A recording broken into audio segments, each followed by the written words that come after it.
Radhe Radhe everyone, Madhav किशोरी में आपका स्वागत है। फ्रेंड्स, धनतेरस के दिन भगवान धन्वंतरि की जयंती मनाई जाती है। यानी भगवान धन्वंतरि धनतेरस के दिन अवतरित हुए, इसलिए इनकी पूजा की जाती है। भगवान धन्वंतरि को आरोग्य का देवता माना जाता है। ऐसा माना जाता है कि भगवान धन्वंतरि ने आयुर्वेद का निर्माण किया था और औषधियों की खोज की, इसलिए धनतेरस पर भगवान धन्वंतरि की पूजा की जाती है। भगवान धन्वंतरि को हम विष्णु भगवान का ही रूप मानते हैं, इसलिए हम लोग एक चौकी लगाएंगे और उस पर पीले रंग का वस्त्र बिछाएंगे। तो हमें यहाँ आसन पीले रंग का बिछाना है और उसके बाद हम लोग फूलों या चावलों का आसन देंगे और भगवान धन्वंतरि की फोटो को विराजमान कर लेंगे। फ्रेंड्स, धनतेरस के दिन भगवान कुबेर की पूजा की जाती है, तो हम यहाँ पर गणेश जी का पूजन तो कर ही रहे हैं। आप साथ में ही कुबेर जी का पूजन और लक्ष्मी जी का पूजन आप इसी चौकी पर कर सकते हैं, या आप अलग अलग पूजन करना चाहते हो तो अलग अलग कर सकते हैं। यहाँ पर मैं भगवान धन्वंतरि का पूजन करके दिखा रही हूँ।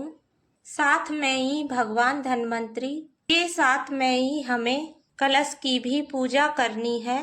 मंथन के समय भगवान धन्वंतरि अवतरित हुए थे, तो उनके हाथ में एक अमृत कलश था। अमृत कलश के रूप में हम यहाँ पर गंगा जल भरेंगे और उनका भी पूजन हम साथ में ही करेंगे। तो देखिए, हमने यहाँ पर भगवान गणेश जी को, भगवान धन्वंतरि को और कलश को विराजमान कर लिया है। उसके बाद हम लोग पूजा शुरू करेंगे।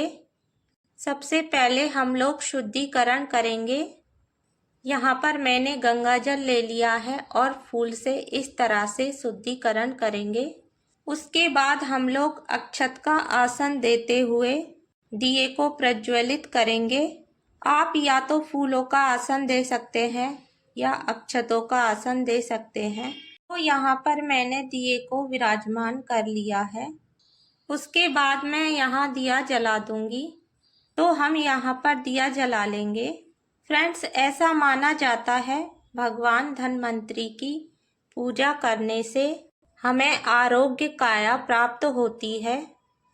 तो इसके बाद सभी को वस्त्र स्वरूप कलावा समर्पित करेंगे।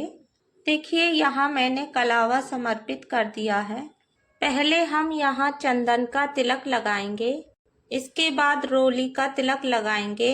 फ्रेंड्स, धन्वंतरि को आयुर्वेद से संबंधित चीजें समर्पित की जाती है। जैसे हमारी किचन में ऐसी चीजें होती है जो औषधि के रूप में इस्तेमाल की जाती है। काली मिर्च, लौंग, इलायची, एलोवेरा, तुलसी, ये सभी चीजें हमारे आसपास होती हैं जिनका आयुर्वेद में इस्तेमाल किया जाता है और जिनमें हमें घरेलू उपाय से भी बीमारियों से छुटकारा मिल जाता है। ये सभी चीजें हमें भगवान धन्वंतरि को समर्पित करनी होती है। देखिए, भगवान धन्वंतरि को हम विष्णु भगवान का ही रूप मानते हैं। देखिए, यहाँ मैंने सभी को तिलक कर दिया है। इसके साथ ही हम लोग पीले पुष्प समर्पित करेंगे।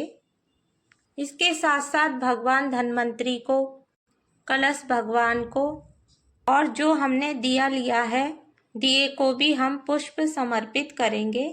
तो इस तरह से हमें पूजा करनी है। इसके बाद हम लोग भोग समर्पित करेंगे। यहाँ पर भोग के लिए मैंने लड्डू लिए हैं। आप भोग में कोई भी मिठाई समर्पित करना चाहते हो तो आप वो मिठाई समर्पित कर सकते हैं। साथ साथ हम भगवान धन्वंतरि को, मैंने जैसे आपको बताया, हम तुलसी समर्पित करेंगे। जो चीज़ें आयुर्वेद में इस्तेमाल होती हैं, हमारे घर में आसानी से मिल जाती हैं, वो हमें समर्पित करनी है। मैंने तुलसी समर्पित कर दी है। उसके बाद नीम के पत्ते समर्पित करेंगे। उसके साथ मैं यहाँ करी पत्ता समर्पित कर रही हूँ। आपको पपीते के पत्ते मिल जाए तो आप वो समर्पित कर सकते हैं।